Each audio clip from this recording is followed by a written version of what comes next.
Pero sí quiero hablar un poco acerca del desafío que nosotros tenemos por delante al cerrar esta edición de Conecta y lo que significa para todos nosotros al irnos de aquí a nivel personal y profesional. Sí, porque es igual que el domingo en la mañana en la iglesia, puede ser magnífico, pero todo se vive a partir del lunes en la mañana. Y nosotros pues disfrutamos mucho una conferencia, pero aterrizamos en casa, aterrizamos con nuestros alumnos, con los padres de familia y todas las realidades que todos nosotros vivimos de día en día. Antes, entonces, que entrar en detalle, yo quiero primero que nada agradecerle como mexicano, como cristiano, por el esfuerzo que están haciendo. En las escuelas donde usted se encuentre, sean escuelas de iglesias, escuelas de gobierno, escuelas particulares, seculares, al invertirse usted en la educación, usted está haciendo la tarea, creo yo, más importante que existe el día de hoy. Y digo más importante porque vivimos en una época donde los padres le prestan poca atención a sus hijos. Y a menudo es la maestra o el maestro quien más contacto tiene con un menor de edad a lo largo de su día, ¿sí? Ahora, ¿por qué es esto importante? Porque la formación de un niño depende en gran manera de la correcta interacción con un adulto. No hay un desarrollo sano por sí solo. El niño necesita interactuar con adultos. El niño necesita alguien, ¿verdad?, que mentoree su desarrollo, que le instruya, que le comunique el cúmulo de conocimientos y de identidad del pasado y se lo comunique a este niño. Eso no se puede formar por el niño solo. El niño no puede construir esa clase de conocimiento. Requiere de la interacción con nosotros. ¿Sí? Entonces, esto es un principio fundamental que nosotros vemos a través de toda la Biblia. Ahora, le quiero comentar mi perspectiva acerca de la Biblia y la educación. Yo en la Biblia busco pedagogía y la busco por la pregunta que mi esposa hizo hace muchos años cuando nuestra hija mayor era bebé y ella empezó a preguntarle a Dios cómo aprende un niño. Ahora, mi esposa es licenciada en administración de empresas y fue la jefa del censo de 13 municipios en 1980 y tenía 35 hombres bajo su mando, ¿sí? Entonces, pues yo casi merezco una estatua por haberme casado con ella. Pero de repente tenía una niña en los brazos y era 1000 veces más desafío que todos esos hombres en la Sierra Tarahumara. Y ella empezó a hacer esa pregunta, ¿cómo aprende un niño? Y junto con esa pregunta, entonces descubrimos una segunda pregunta. La otra cara de la moneda es, ¿cómo enseña el Creador? O sea, si nosotros fuimos creados, si somos el resultado de una decisión inteligente, de un diseño inteligente, ¿verdad? Que esa es nuestra premisa fundamental, que el ser humano fue creado de manera inteligente y fue creado para reflejar la imagen de su creador. Si esto es real, entonces quien más sabe cómo aprende un niño, pues es quien lo creó. Pero entonces esa segunda pregunta, ¿cómo enseña Dios? Y yo me he dado a la tarea en mi tiempo de estudio bíblico a buscar y a descubrir las dinámicas del aprendizaje del ser humano dentro de la Escritura.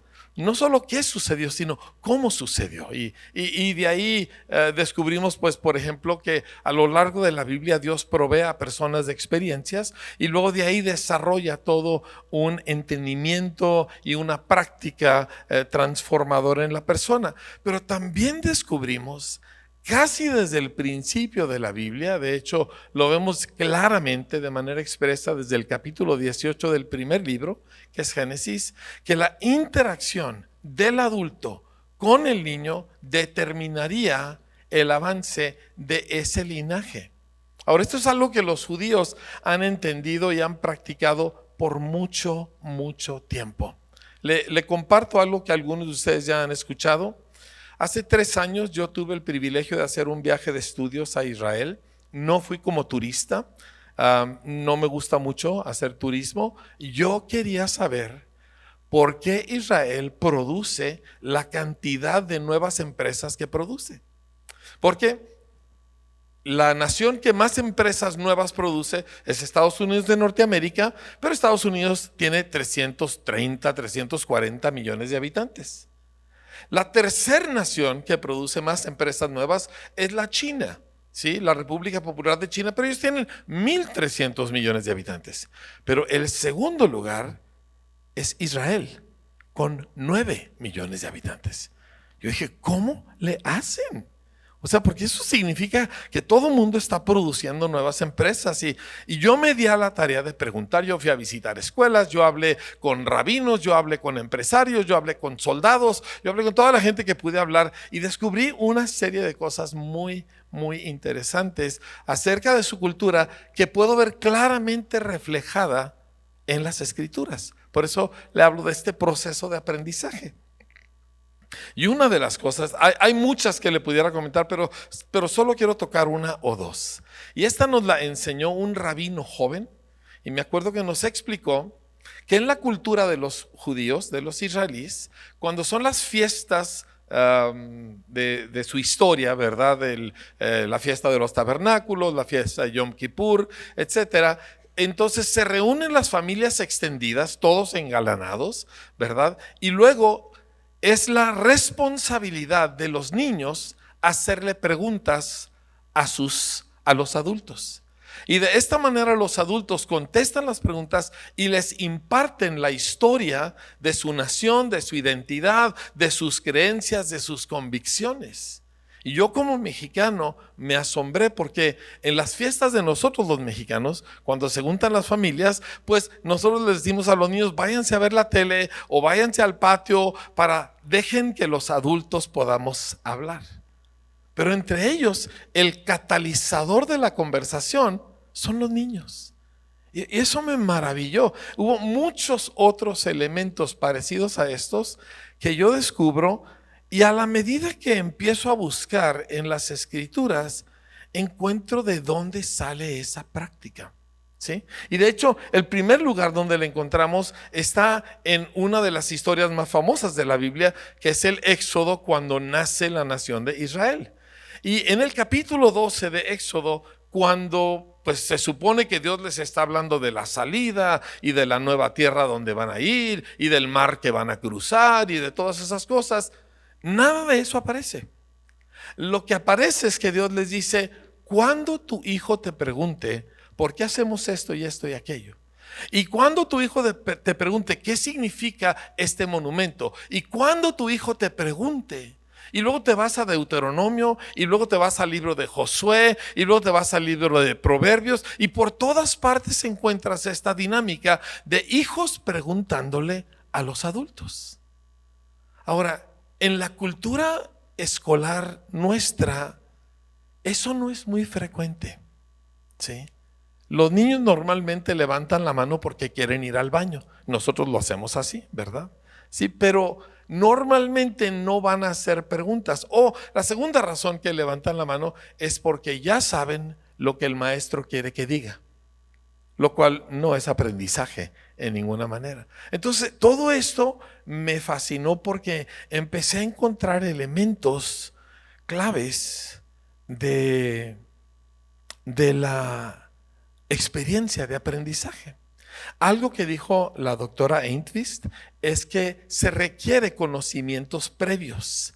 Y efectivamente, para poder hacer una buena pregunta, necesitas ya haber entendido algo. Ahora, para repetir un dato de memoria no necesitas entender nada.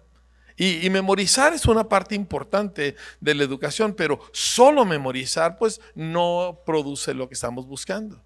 Sí, pero para poder, cuando un alumno hace una buena pregunta, nos damos cuenta de que hay algo de entendimiento. No tiene todo el conocimiento, pero tiene suficiente para interactuar. Y esta interacción es vital. Ahora, ¿por qué estoy mencionando esto? Porque tú y yo somos ese adulto. Nosotros somos los que vamos a interactuar con ese niño. Y yo quiero comunicarte algunas ideas elementales acerca de esa interacción a la que vamos a regresar. Yo sé que ya es mayo y que ya huele a vacaciones de verano, pero todavía no termina el ciclo escolar, ¿sí? Ahora, si nosotros empezamos con el concepto de que este ser humano, porque es un ser humano aunque sea pequeño, y es un ser humano aunque todavía carezca de mucho conocimiento y de muchas habilidades, pero es un ser humano y es tan digno de respeto como un adulto. No vale menos, ¿sí? Es diferente porque todavía no se termina de desarrollar, pero su valor intrínseco es exactamente el mismo de un adulto. Entonces, nuestro trato para con ese niño necesita partir de ahí. No es que nosotros digamos el niño merece respeto, porque todavía no hace nada para ganárselo. Pero por cuanto porta la imagen de Dios, nosotros le debemos respeto. No por los logros del niño, esos los alcanzará luego, sino por la imagen que su creador le ha impreso. Esto cambia la dinámica de un adulto y un niño. Este ambiente de respeto. Obviamente el alumno debe respetar a su maestro, pero para que el maestro pueda realmente interactuar con el alumno, necesita haber este sentido de valor en esta pequeña persona. Sí.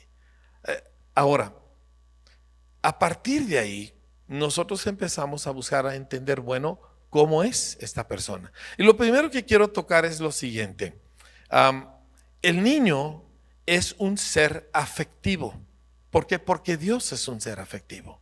De hecho, si usted lee algo de teología y se remonta al siglo XVIII, Jonathan Edwards, el que se conoce como el arquitecto intelectual del primer gran despertar espiritual de las colonias norteamericanas, él en efecto inventa el campo de la psicología al enfocarse no sobre doctrinas, sino sobre afectos.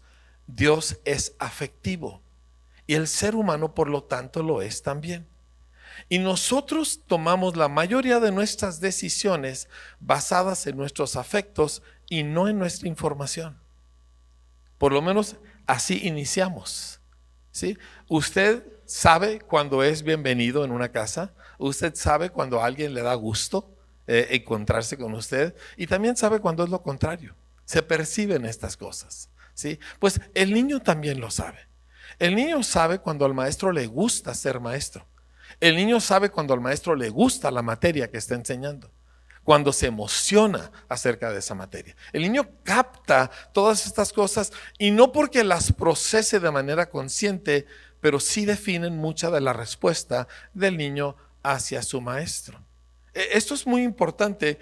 Leyendo una de los objetivos de las escuelas Charlotte Mason en Estados Unidos y en otras partes del mundo, ellos dicen que el éxito de nuestra labor como maestros no es en la cantidad de información que el alumno adquiere, sino la cantidad de campos de conocimiento que le llegan a importar.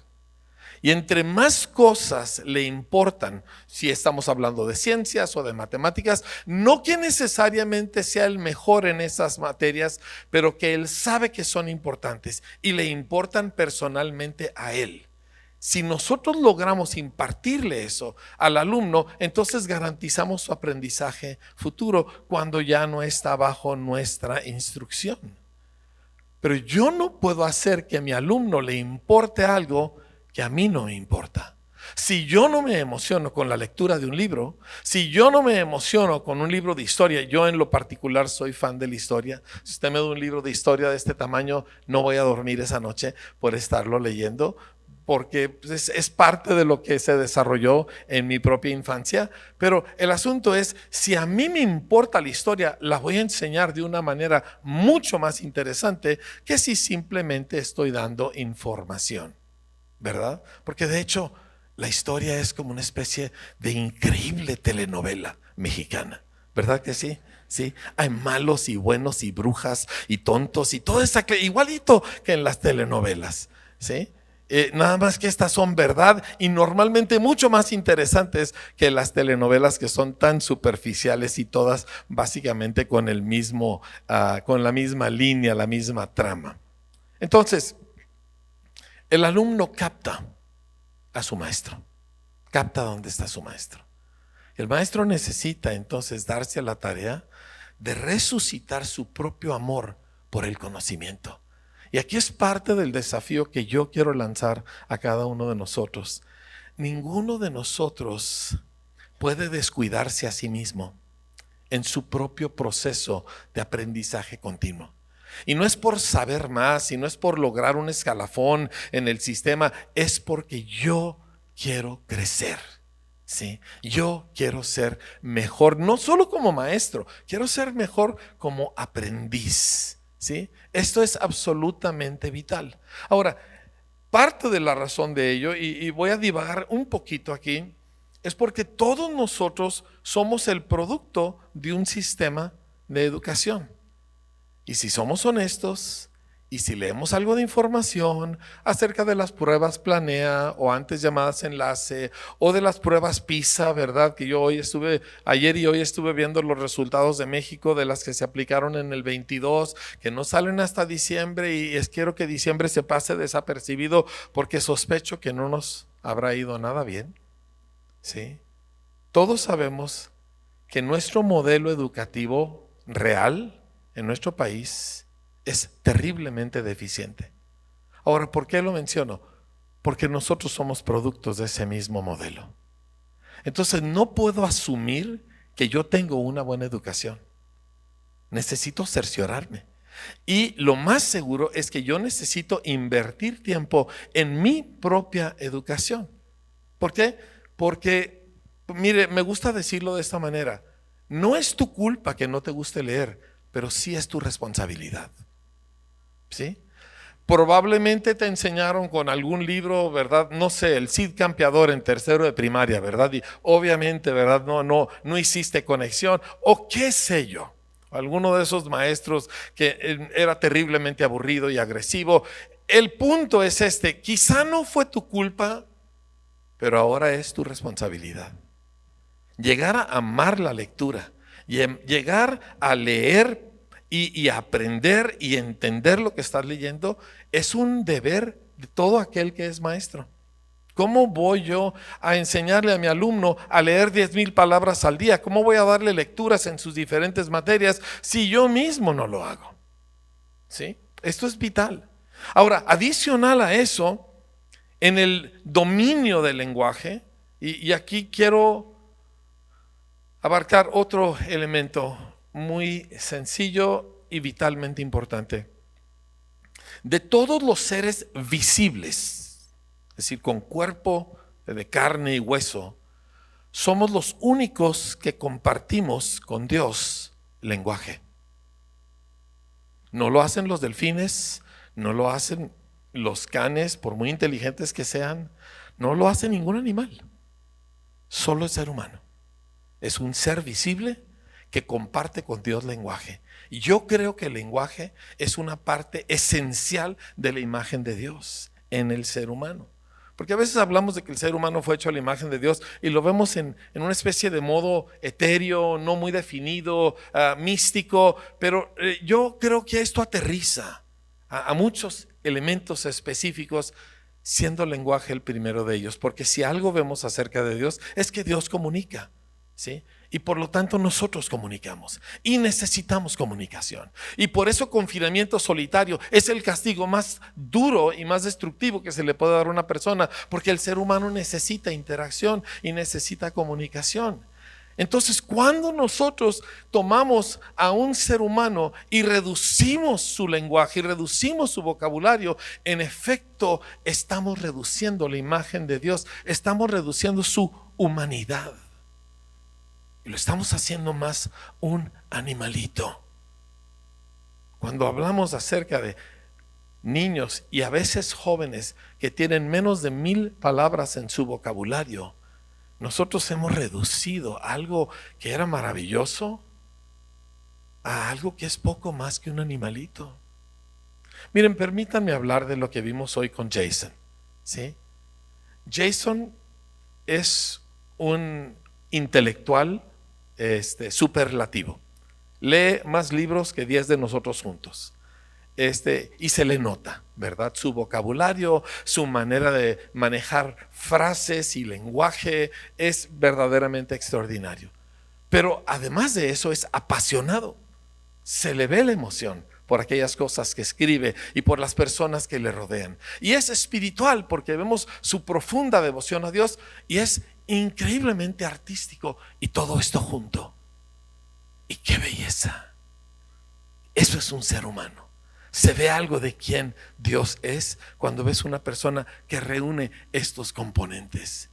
Y eso, cuando se elimina belleza, cuando se elimina el aprecio de un verso, ¿verdad? De un verso bonito que con pocas palabras te mueve las entrañas. Cuando se elimina la capacidad de pensar más allá de lo obvio y superficial, se ha reducido la humanidad de la persona. Entonces, dominio del lenguaje no solamente es esencial para tu profesión, es esencial para quien tú eres. Uno de los aspectos que yo he descubierto que es quizá nuestro mayor desafío es redacción. La mayoría de los maestros que trabajan con nosotros les hemos tenido que ayudar a desarrollar redacción. Porque aunque tuvieran años enseñando, no podían escribir una oración bien hecha. Un párrafo sencillo de 3 o 4 oraciones, no lo sabían hacer. Repito, no es su culpa, nadie les enseñó. Yo he hablado, es más, estoy pensando en 2 personas en particular, en hombres que están tomando maestrías o que están en cursos del IPADE, empresarios fuertes a nivel nacional que me han dicho, ¿por qué nadie me enseñó esto? Entonces, repito, no es tu culpa que no sepas redactar, pero sí es tu responsabilidad. Necesitas aprender a hacerlo tú, porque tú no puedes enseñar más allá de lo que tú mismo dominas. Y yo quiero añadir, no puedes enseñar más allá de lo que tú mismo amas. La única forma de contagiar a una persona con el amor por algún área del conocimiento, por algún campo del conocimiento, es que tú mismo lo ames. Ahora, déjenme le platico un ejemplo. Algunos de ustedes ya lo saben porque me han escuchado, pero a mí me encantan las ciencias naturales y me encantó. Yo era un cristiano recién convertido y había sido un estudiante flojo, lo confieso. Yo no sé cómo es. Dios tiene un sentido de humor extraño porque yo no fui un buen estudiante y aquí estoy dirigiendo un esfuerzo por la educación. Pero el asunto es que estoy recién convertido, no había tomado una clase de química que era obligatoria para yo graduarme, estaba en mi último semestre, así que estoy tomando la clase de química de primer semestre, aunque yo ya estoy saliendo de la universidad. Y recuerdo cuando el profesor empieza a explicar varios aspectos de la tabla periódica. Ahora, ¿cuántos aquí aborrecen la tabla periódica? No levante la mano, ¿sí? Claro que no, le evita como la plaga, ¿sí? ¡Qué horror! ¿Sí? A ver, ¿quién de aquí sabe lo que es una valencia? Levante la mano si sabe lo que es una valencia. Hay como 7. Ok. Claro, no es que no se lo enseñaron, es que usted lo bloqueó porque... Claro, ¿quién no va a bloquear semejante cosa? Bueno, está el profesor explicándonos, este es un auditorio con 100 y pico de estudiantes y nos está explicando acerca de la interacción de los elementos. Y nos está enseñando la interacción de los elementos de la familia de valencias de -2 o de 2 negativo, entre las cuales está el oxígeno, ¿sí? Y hay toda una hilera vertical de todos los elementos con valencia de -2. Y estos tienden a unirse a elementos que tienen valencias positivas de +1 o +2, como el hidrógeno, que es que tiene un electrono de más, o sea, tiene una valencia de +1. Y por lo tanto, el oxígeno, que tiene -2, tiende a juntarse con 2 átomos de hidrógeno para formar una molécula de agua, H2O. ¿O qué es la abundancia? ¿Qué es la sustancia más abundante en nuestro planeta y la razón por la cual usted está vivo. Porque sin agua y sin las peculiares características del agua, usted no existiría y el planeta no existiría. No habría plantas en el planeta. El planeta se congelaría cada noche y herviría cada día. Pero hay una cosa extraña. Ahora, lo interesante es que esto nos lo enseñó un profesor ateo, pero honesto. Yo me llevo muy bien con ateos si son honestos, ¿verdad? Si no son honestos es difícil, pero él era honesto. Y dijo, miren, no entendemos por qué. Porque en la familia de valencias de -2, cuando estos elementos se unen con hidrógeno, forman compuestos, con una forma lineal, así como tengo mis dedos. ¿Sí? Pero sin saber por qué, cuando hablamos del oxígeno, que es parte de esta familia de la valencia -2, al formar una molécula con 2 átomos de hidrógeno, la forma es así. Dice, y a causa de esta forma de V invertida, la molécula del agua es sumamente pegajosa a otras moléculas del agua. Como resultado, el agua retiene muchísima más energía sin hervir por causa de esta forma. Como resultado de eso, los océanos no hierven durante el día y no se congelan en la noche. Interesantemente también, por esta misma causa, cuando el agua se enfría, en vez de comprimirse, se expande, lo cual no debería de ser. Pero esto produce que cuando el agua se congela, flota, y entonces el agua debajo de la capa de hielo no se congela y sobrevive la fauna marítima. ¿Sí? Y así como esto le puedo contar un montón de cosas, pero lo puede ver aún en la geografía. ¿Por qué? Porque si usted va a un lugar como Siberia, el frío es absolutamente imposible porque está todo rodeado de tierra. Pero si usted se va a Tierra del Fuego, en Sudamérica, que la latitud es igual o opuesta, ¿verdad?, a Siberia, no es tan frío porque es angosto el continente y está rodeado de océano, el cual regula la temperatura. Así que por el puro hecho de que la molécula de agua tiene esta forma en vez de la forma recta que debería tener, hay vida en el planeta Tierra. Y yo estoy viendo eso, y a mi profesora ateo explicar aquello que no tiene explicación, y yo me doy cuenta, hay diseño detrás de todo esto. Alguien, ¿sí? Usted se imaginará quién, ¿verdad? Alguien hizo un detalle tan sencillo, tan absolutamente importante, que definió la vida en el planeta azul llamado la Tierra. Como resultado, mire, todos ustedes que ya están cansados, que han tenido un largo día, todos están atentos. ¿Sí? Ahora, dígame usted una cosa, se me nota que esto me emociona. Por eso lo estoy atrayendo a usted. ¿Me entiende? No solamente es el contenido, que es magnífico y que me revela algo acerca de Dios y de la creación y de la ciencia y de la química, pero la conexión afectiva que yo tengo hacia este conocimiento lo está contagiando a usted. Y no van a faltar 2 o 3 docenas de ustedes que se van a ir a googlear algo acerca del agua para averiguar exactamente cómo es todo esto, y va a descubrir que hay muchas otras cualidades del agua que no tienen explicación. Sí. Esto es el elemento que produce un estudiante de por vida, un aprendiz de por vida, alguien que va a aprender toda su vida, alguien que va a estar estudiando un idioma extranjero a los 70 años de edad, alguien que se va a meter a estudiar una maestría, ¿verdad?, cuando ya se jubila y cosas que, por cierto, eso pienso hacer yo. Pero el asunto es que quiero aprender, quiero investigar. Muy bien, este es el ser humano. Ahora, déjeme regresar a este niño que usted tiene delante de usted. Ese niño que a veces usted tiene ganas de imponerle las manos aquí en el cuello, ¿verdad? Y la risa le delata, obviamente. Pero este ser afectivo es una máquina de aprendizaje. De hecho, la escuela mal llevada es lo que mata el instinto de aprender. A ver, ¿cuántos aquí o cuántas aquí tienen niños o han tenido niños pequeños? Levante su mano, ¿sí?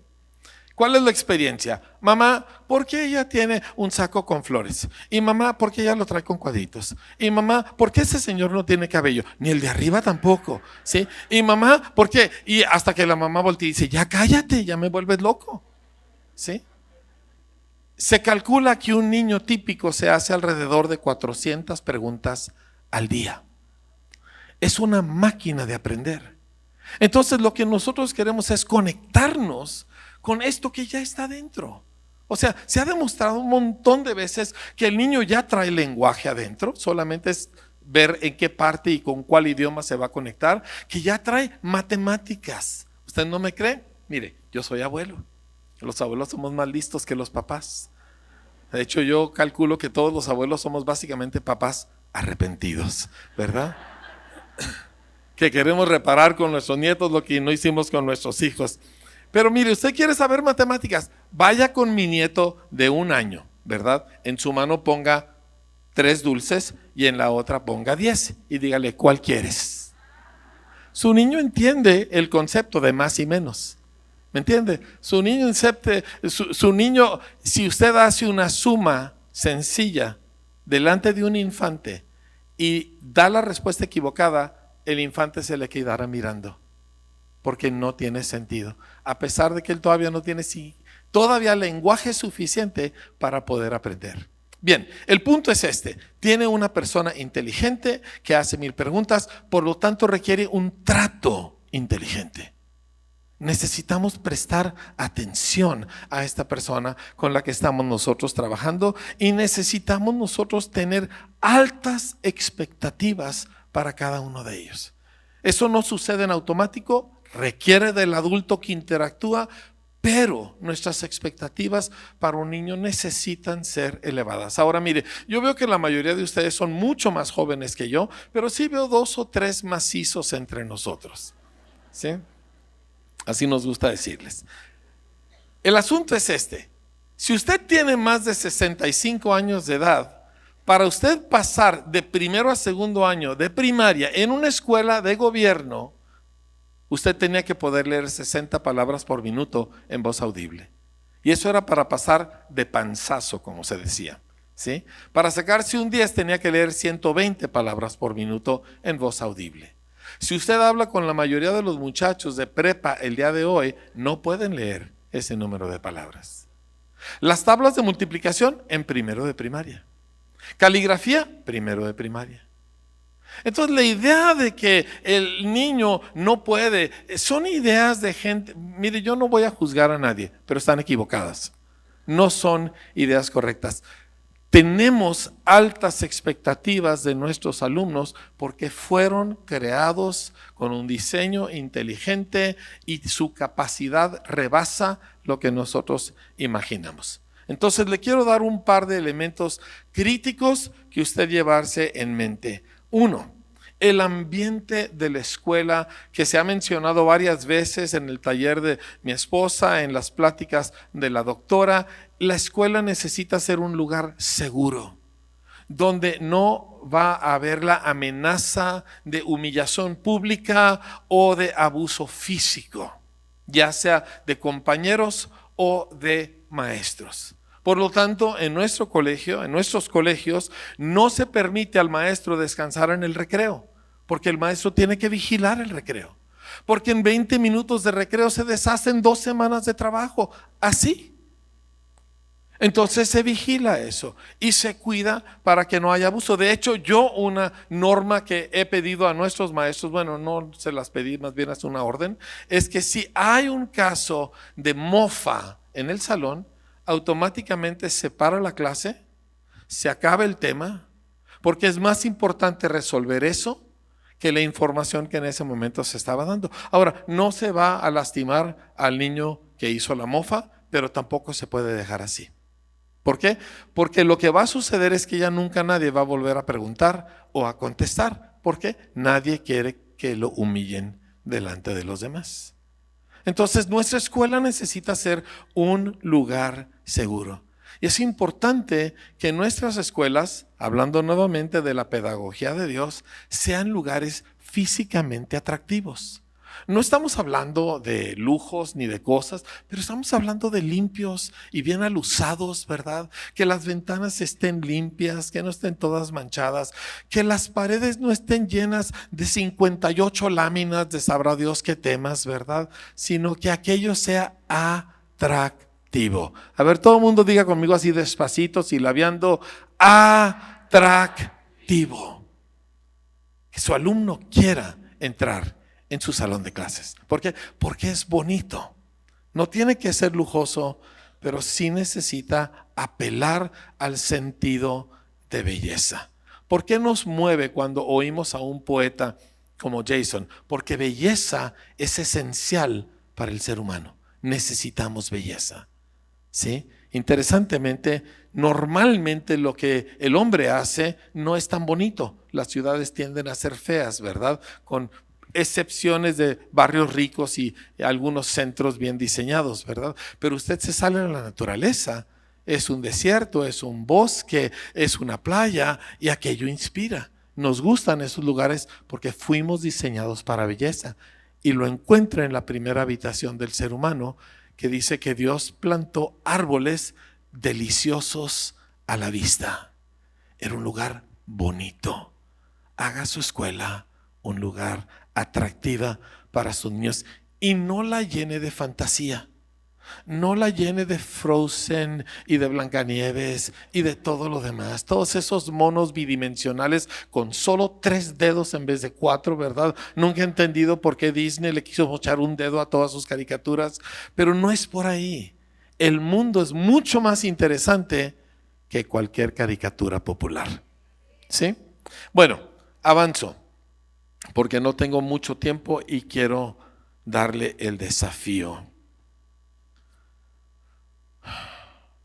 De hecho, tenía como 7 páginas de apuntes y me las voy a saltear.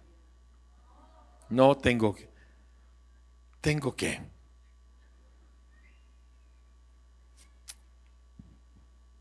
3 puntos importantes que nacen de un verso de la Biblia que he leído toda mi vida y luego lo vi. ¿Le ha sucedido eso? ¿Sí? Es Mateo 13, versos 51 y 52. Ahora, este es Jesús el maestro, el máster de los másters, ¿verdad? Nunca ha habido un maestro de su talla. Y dice así el pasaje. Acaba de enseñarles un montón de parábolas. La parábola de la semilla, del sembrador, perdón, la parábola de la trigo y la cizaña, la parábola de la perla de gran precio, etcétera. Y entonces llega al final y dice: y Jesús les dijo, ¿han entendido todas estas cosas? Así que el maestro siempre está buscando el entendimiento de sus alumnos. Ellos respondieron, sí, Señor.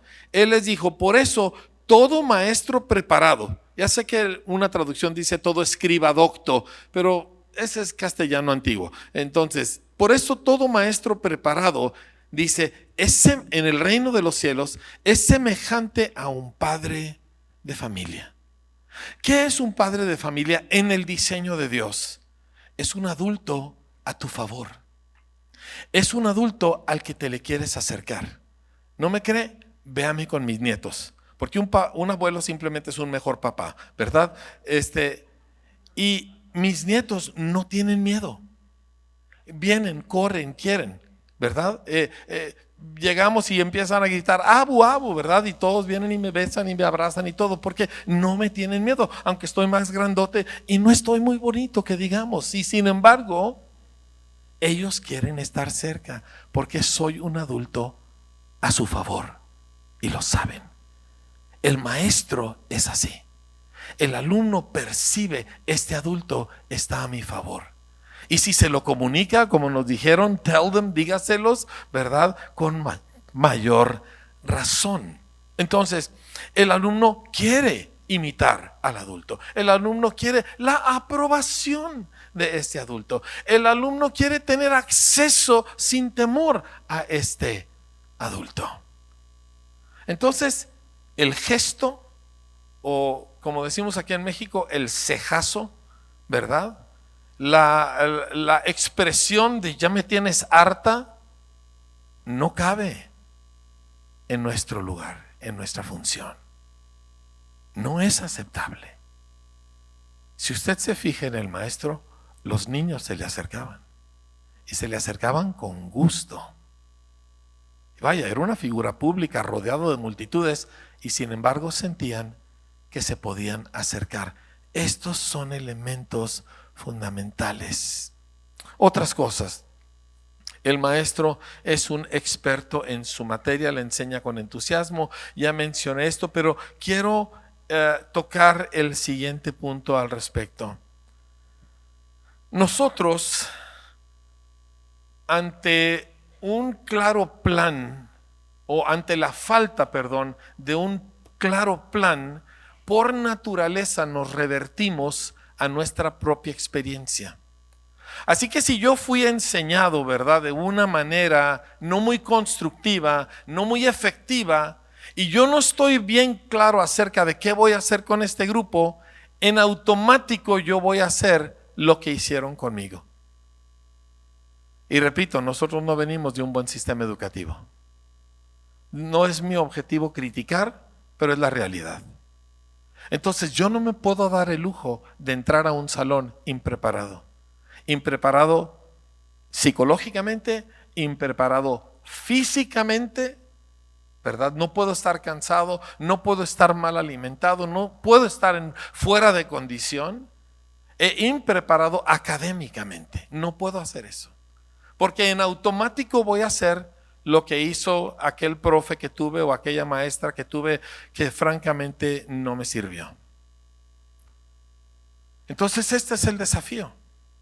Usted y yo tenemos una tarea que yo considero sumamente injusta, porque ustedes, nosotros, nos tenemos que educar a nosotros mismos y al mismo tiempo educar a los alumnos que tenemos por delante. Es una doble tarea. No es justo, pero es lo que es. Y la única alternativa a abrazar esta carga doble es simplemente repetir lo que ya por algunas generaciones se ha hecho en nuestro país. No podemos hacer eso. No en buena conciencia, como seres humanos, como gente temerosa de Dios, no podemos hacer eso. Entonces yo quiero llamarle a usted irse de ese lugar con la convicción de que usted va a trabajar consigo mismo, que usted va a encontrar la forma de crecer, que usted va a encontrar los mecanismos para descubrir y amar la lectura y desarrollar la redacción y entusiasmarse acerca de otras materias, que usted se va a dar a esa tarea para usted como persona ser mejor. Esto también implica una parte que nos es difícil, porque en la cultura educativa de nuestro país, el maestro en su salón es Dios. Nadie entra, nadie supervisa, nadie corrige. Y eso está mal, porque todos nos equivocamos y todos tenemos muletillas y todos necesitamos ayuda. Y la actitud que yo quiero tomar es, yo quiero voltear con mi director o con mis compañeros y decirle, dime dónde me está fallando porque quiero mejorar. Ayúdame. No lo voy a tomar como una agresión. Yo quiero crecer. Usted quiere crecer. Y todo esto es en beneficio de nuestros alumnos. Entonces volvemos con desafíos. Uno, de yo dedicarme a estudiar para yo crecer. Y repito, es injusto. Y yo sé que usted llega a veces a la casa y lo que quiere es desplomarse en el sillón delante de Netflix por 2 horas. Pero eso no le ayuda ni a usted ni a ellos, ¿verdad? Y no estoy diciendo que nunca vi una película, pero tenemos una tarea. Necesitamos nivelarnos. Sí conoce la palabra, ¿verdad? ¿Cuántos ha nivelado un alumno? Pues adivine quiénes somos los alumnos que necesitamos nivelación. Aquí estamos, ¿sí? Y nos dedicamos a esta tarea, descubrimos nuevamente el amor por el aprendizaje y luego nosotros lo podemos impartir a nuestros alumnos. Finalmente, quiero mencionar el aspecto de autoridad. Ahora, ¿por qué? Porque el maestro es el líder del aprendizaje. Permítame decir algo que probablemente va a ser controversial en la mente de algunos, pero la idea de que el alumno construye su propio conocimiento, lo que su alumno va a construir si usted lo deja él solo, va a ser FIFA, Call of Duty y Candy Crush. Porque eso es lo que a él le atrae. Él no va a desarrollar habilidades lectoras, él no va a desarrollar buena ortografía, él no va a desarrollar rapidez en las matemáticas, él va a desarrollar aquello que apela a sus instintos de entretenimiento, porque vivimos en un mundo de entretenimiento. Entonces, el alumno, el alumnado necesita un líder, y ese líder, pues somos nosotros. Cuando nosotros entramos en un aula, nosotros somos el líder del aprendizaje. Nosotros somos los que vamos a enseñar, ¿sí? De otra forma, y yo lo he visto a lo largo de, tenemos 34 años educando con la escuela, que los alumnos, interesantemente, usan su inteligencia para evadir el trabajo. ¿Cuántos ya descubrieron eso? Hacen circo, maroma y teatro, inventan unas historias dignas de Julio Verne, ¿verdad? Para explicar por qué no terminaron algún trabajo, que si usaran la mitad de esa inteligencia y de ese esfuerzo para hacer su tarea, ya lo hubieran terminado y se hubieran sacado un 10. Pero hay un instinto, yo creo que es perverso, ¿verdad? Que los lleva a usar su capacidad para no hacer lo que nosotros les pedimos. Ahí es donde entra el liderazgo del maestro. Ahí es donde entra su autoridad. Ahí es donde el maestro, preparado física, psicológica y académicamente, entra en una posición de autoridad no autoritaria, sino natural, porque es el que sabe, ¿sí? Y todas estas cosas operan a su favor, aparte por el hecho de que sus alumnos, en efecto, quieren ser como su maestro y quieren la aprobación de su maestro. Entonces, el maestro usa este liderazgo para el beneficio de sus alumnos. Menciono dos cosas al respecto y con eso quiero terminar. No puedo ejercer autoridad si yo mismo no me someto a algún tipo de autoridad. Ahora, la cultura en el mundo es anárquica. Cada quien hace lo que cada quien quiere. Pero eso no funciona, porque nadie tiene autoridad en sí mismo. La autoridad viene de alguien o algo más. Entonces nosotros necesitamos aceptar los elementos de autoridad que son importantes para nuestra función. Quiero mencionar dos. Uno de ellos es el modelo o el programa o la línea de enseñanza que usted esté usando. Yo reniego un poquito con las señoras porque compran un libro de recetas y a la primera vez cambian la receta. Ay, no, son demasiados huevos. No, y no, yo no quiero tanto de eso. Y digo, dele oportunidad una vez al pobre autor, ¿me entiende? Tanto que trabajó para escribir el libro, dele por lo menos la primera vez, inténtelo como ella dice. Necesita hacer eso con el material que está enseñando. Sujétese al material. No se sienta tan listo que le quiere inventar y cambiar cada cosa cada rato. Yo le recomiendo que si usted está usando nuestro material, el primer año lo haga exactamente así como está. Dice, pero si tiene errores, avísenos. ¿Sí? Pero hágalo como está. Como un ejercicio de disciplina a usted que se va a reflejar en sus alumnos. Ya después de que le haya dado la primera oportunidad a esa receta, entonces todas las sugerencias y todas las ideas frescas y nuevas, háganoslas saber para incluirlas en el material. Y si usted está usando otro programa, haga lo mismo. ¿Sí? Esto no aplica solamente para LAM, esto aplica para cualquier programa que usted esté usando. Úselo a conciencia y hágale caso al autor o al inventor por lo menos el primer año. Muy bien, todo el mundo se quedó muy quietecito, porque todos nos gusta cambiarle cada cosa sin siquiera conocer cómo va a funcionar aquello. Use los manuales, use las planeaciones, use las sugerencias, sáquele jugo a lo que tiene y vaya haciendo sus anotaciones. ¿Qué funcionó, qué no funcionó, qué cambiaría usted? Pero hasta que lo haya usado. Ese es aceptar la autoridad de aquel programa que usted ha abrazado. La segunda es las personas que le supervisan. No son perfectas, pero nosotros tampoco, ¿verdad? Si nosotros desarrollamos una buena relación con aquellos que están en una posición de responsabilidad sobre nosotros, aquello se va a reflejar en nuestra relación con nuestros alumnos. Si yo no acepto la dirección y la autoridad de una persona que está sobre mí, tampoco mis alumnos la van a aceptar de mi parte. El resultado va a ser caótico. Y si se equivoca el director, vaya, hable con él o con ella en privado, exponga sus razones, explíquelas bien, ¿verdad? Y normalmente con eso es suficiente para que haya un cambio. Pero si con eso no lo convence y no estamos hablando de un crimen, ¿verdad?, contra el Estado, supérelo. Al cabo, eso estaba en el plan de ayer y ya mañana usted sigue. Pero, ¿paramos nosotros la anarquía a la que estamos acostumbrados?